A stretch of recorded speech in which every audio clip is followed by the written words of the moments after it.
Cuando Samuel Mackenzie llegó aquella temporada a las montañas Sawtooth, todos los traperos que lo conocían pensaron que finalmente había perdido el juicio.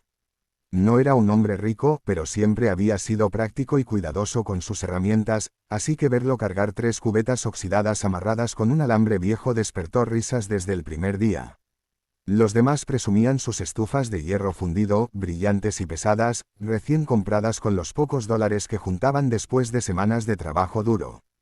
En cambio Samuel, tranquilo y sin inmutarse por las burlas, acomodó sus pertenencias en su pequeña cabaña y comenzó a elaborar un artefacto que parecía más un montón de chatarra que un sistema de calefacción confiable. Pero él no estaba improvisando, llevaba años observando cómo se comportaba el fuego, cómo respiraba, cómo moría, y cómo el aire que lo rodeaba podía convertirlo en un aliado fiel o en un enemigo hambriento de leña.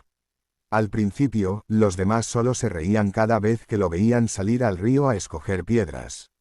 Creían que se había obsesionado con algún método inútil que había leído en un periódico viejo o escuchado de algún minero borracho. Pero Samuel examinaba cada piedra, comprobaba su densidad y cómo retenía el calor cuando el sol las golpeaba. Sabía que la masa térmica era más importante que cualquier hierro caro, porque había aprendido que el fuego no solo se trata de arder intensamente, sino de aprovechar cada calada de energía que produce antes de desvanecerse. Cuando por fin encontró las adecuadas, las acomodó alrededor de su diseño, formando una especie de cámara envolvente que a simple vista no tenía ningún sentido para quienes lo observaban. Las cubetas oxidadas eran aún más motivo de burla.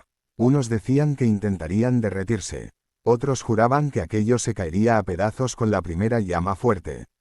Pero lo que nadie sabía es que Samuel había elegido esas cubetas porque el metal delgado calentaba rápido, permitiendo que la combustión empezara suave y sin desperdicio.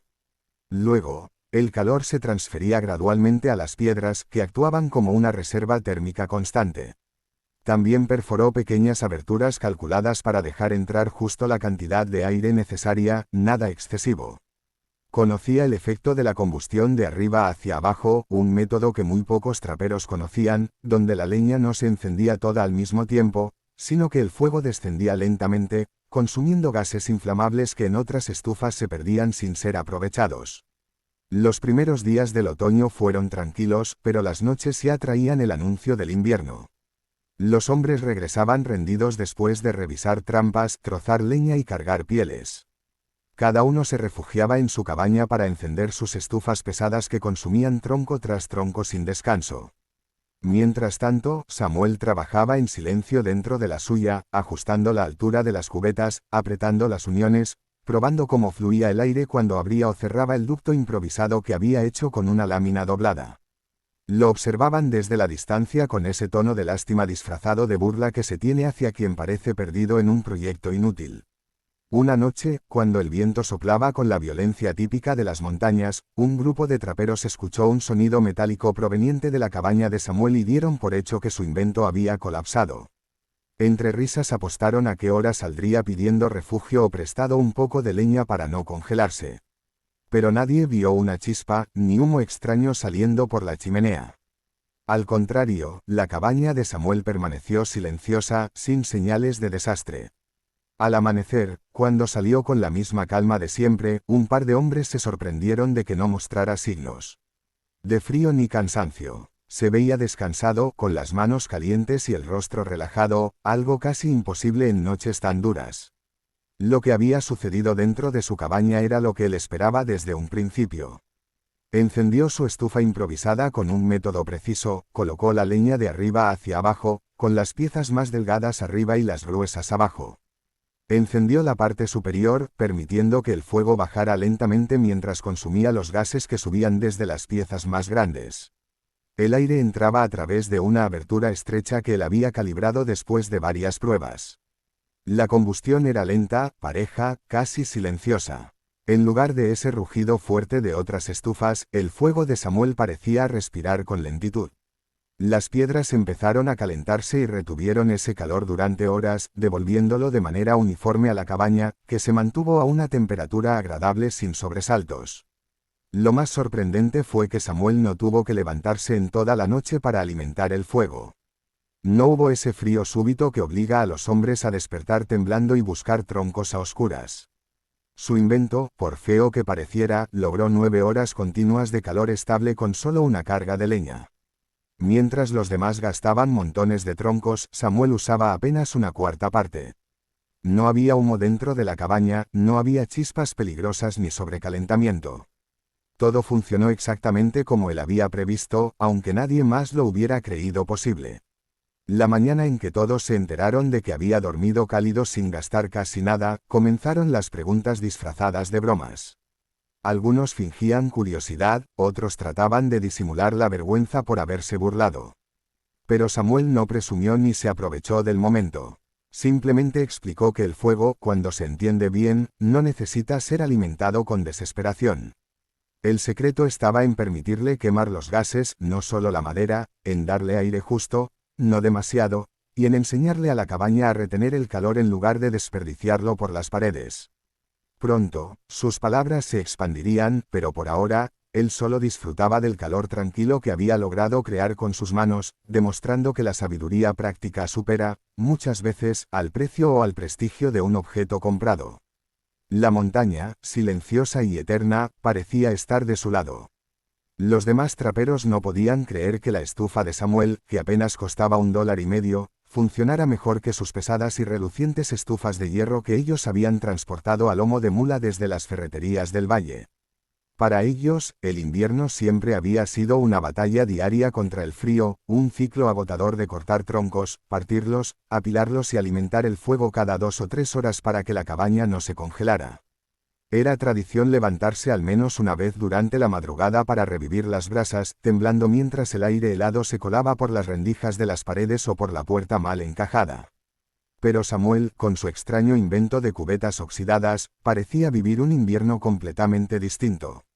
Su rutina se había vuelto casi tranquila, casi absurda para quienes lo observaban, encendía la estufa al anochecer, cerraba la puerta de la cabaña y no se le veía salir hasta la mañana siguiente, cuando saludaba con la calma de alguien que había dormido profundamente sin pelear contra el frío ni contra la leña. Al principio, los traperos pensaron que era pura suerte, o que Samuel exageraba sus resultados. Incluso murmuraron que seguramente tenía otra fuente de calor escondida, tal vez una estufa que mantenía oculta para alimentar el mito de su invento. Pero una mañana especialmente gélida, cuando el termómetro marcaba 25 grados Celsius bajo cero y el viento levantaba polvo de nieve con la fuerza de un látigo, uno de los hombres se acercó a la cabaña de Samuel. Al abrir la puerta, esperó encontrarlo acurrucado bajo varias mantas, con la estufa casi apagada. En lugar de eso, sintió una ola de aire tibio que lo hizo retroceder. Dentro, Samuel estaba sentado, afilando una navaja con calma, en mangas de camisa gruesa, sin guantes y sin gorro. El interior de la cabaña rondaba los 18 a 21 grados Celsius, un ambiente que parecía imposible para esa altitud y con ese clima. Los rumores se multiplicaron más rápido que la nieve que caía sobre las montañas. Algunos comenzaron a observar más de cerca el funcionamiento de la estufa improvisada. 3 cubetas oxidadas colocadas una dentro de la otra, con un espacio entre cada una que actuaba como aislamiento y canal de aire, piedras del río acomodadas alrededor para retener y liberar el calor lentamente, una entrada de aire diminuta que obligaba al fuego a consumir la madera de arriba hacia abajo en un proceso lento, casi meditado, donde los gases se encendían y volvían a encenderse en un ciclo que parecía mágico para quienes no entendían los principios de la combustión. Mientras una estufa de hierro quemaba la leña en una explosión rápida de calor que se perdía por la chimenea, la creación de Samuel aprovechaba cada partícula, cada gas desprendido, cada centímetro cúbico de aire caliente que otros dejaban escapar. Los traperos más veteranos no podían aceptar que algo tan simple superara a un equipo tan caro. Uno de ellos, Montgomery Ale, que tenía fama de ser terco como una mula, pasó 3 noches espiando desde fuera de la cabaña de Samuel. Lo vio encender una sola carga de madera al atardecer, cerrar la tapa modificada de la cubeta superior y luego apagar la lámpara de aceite como quien no necesita nada más para sobrevivir.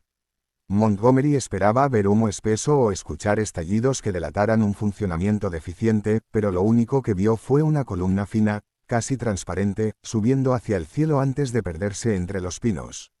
Al amanecer, cuando decidió entrar a revisar, comprobó que todavía quedaban brasas encendidas y que las piedras alrededor de la estufa estaban calientes al tacto.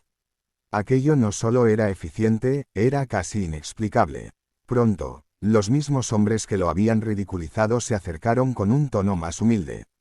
Querían saber cómo había ensamblado las cubetas, cómo controlaba la entrada de aire, cómo lograba que el fuego ardiera tan lentamente sin apagarse. Samuel, lejos de guardar su secreto, explicó pacientemente cada detalle. Les mostró cómo debía colocarse la leña verticalmente, cómo las pequeñas rendijas laterales permitían que los gases se volvieran a quemar, cómo el doble y triple espacio entre las cubetas mantenía la temperatura interna estable sin permitir que el calor escapara con rapidez. Incluso les enseñó a seleccionar las piedras correctas del río, aquellas capaces de absorber calor sin fracturarse. La idea empezó a reproducirse por toda la cordillera. Algunos improvisaron sus estufas con latas más pequeñas, otros usaron barriles viejos en lugar de cubetas, y otros siguieron las instrucciones casi al pie de la letra. En cuestión de semanas, cada valle, cada cabaña y cada campamento remoto hablaba del invento de Samuel. Las mulas cargaban menos leña, los hombres dormían noches completas sin despertarse tiritando, y por primera vez en mucho tiempo, la vida en las montañas Sawtooth parecía un poco menos cruel. Con el paso del invierno, la reputación de Samuel creció hasta llegar a los pueblos más alejados. Algunos comerciantes ofrecieron comprarle la idea, otros le propusieron fabricar su diseño en masa, pero él siempre se negó. Decía que el conocimiento debía ser compartido, no vendido, y que la montaña había sido su maestra, no él su dueño. Para Samuel, su invento no era más que un recordatorio de que la observación paciente y la simplicidad funcional podían resolver problemas que la gente intentaba arreglar con dinero y maquinaria costosa. Cuando la primavera llegó y la nieve comenzó a derretirse, los traperos se reunieron en una de las cabañas para hablar de cómo había cambiado ese invierno. Muchos reconocieron que, sin la estufa de Samuel, varios de ellos habrían pasado la estación enfermos o al borde del agotamiento. Otros admitieron que habían aprendido a valorar más la creatividad que la ostentación. Samuel escuchó en silencio, con la tranquilidad de quien sabe que ha dejado una huella que perdurará mucho más allá de su vida. Años después, cuando los diseños más modernos de estufas de combustión eficiente se convirtieron en tendencia, algunos ingenieros mencionaron que aquellos inventos tenían raíces en sistemas antiguos, y también en ciertos experimentos caseros realizados en las montañas del oeste a principios del siglo XX. Pocos supieron su nombre, pero quienes vivieron aquel invierno de 1921 jamás olvidaron cómo un trampero humilde, con 3 cubetas oxidadas, piedras del río y un profundo entendimiento del fuego, había logrado superar a todas las estufas costosas de la región.